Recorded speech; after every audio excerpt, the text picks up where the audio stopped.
At first, to get started, we're going to go ahead and we're going to remove the protective film that will be on both sides of this wind spinner, which can be the most satisfying part.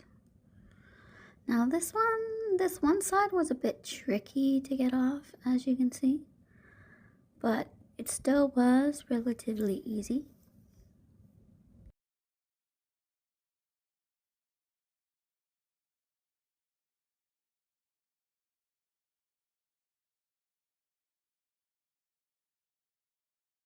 Don't worry about bits and pieces right now. We're going to go ahead and go over it with our lint brush to pick up all those after.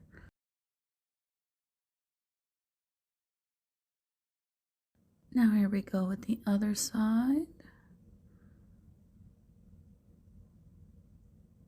Now that was a pretty satisfying pull. Easy peasy. My handy dandy garbage can came from the Dollar Tree, if you're interested in getting yourself one. I am going over it with the lint brush just to make sure that I got all the remaining little pieces of protective coating plastic on there. I do this to both sides.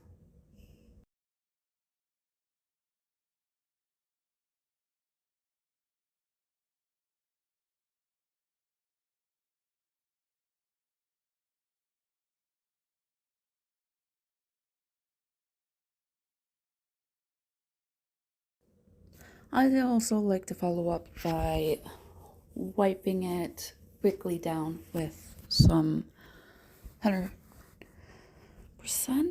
alcohol or 99.9 rubbing alcohol, just to make sure that I've removed any excess oils that I might have transferred over from my fingers while handling it, that I don't want to interfere with my ink transfer. I also live with 2 cats, so there can be little fuzzy wuzzies floating around. So I always wipe any blank with rubbing alcohol first, and a lint brush, just to ensure that nothing's going to interfere with the sublimation ink transferring to my blank.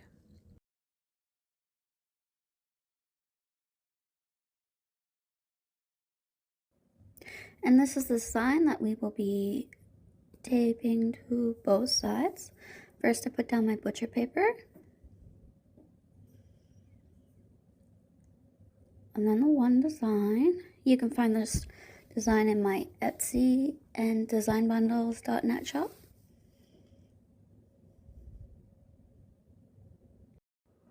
Now, as you can see from this picture, it looks like I'm just going to tape the one side down and then press it, let it completely cool, and then press the other side.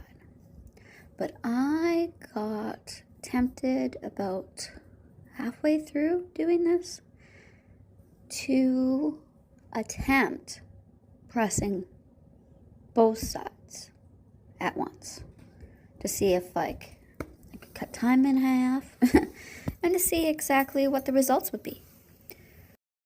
So here I am sticking those last 2 pieces of tape on, and then I decide, yeah, let's remove those tape. Let's then again re-clean this blank to make sure there's no leftover glue residue. And then let's go ahead and try to do both sides at once by taping my above image to the butcher paper and layering my blank over top. Now here I am placing another piece of butchered paper over, and we'll head over to my press.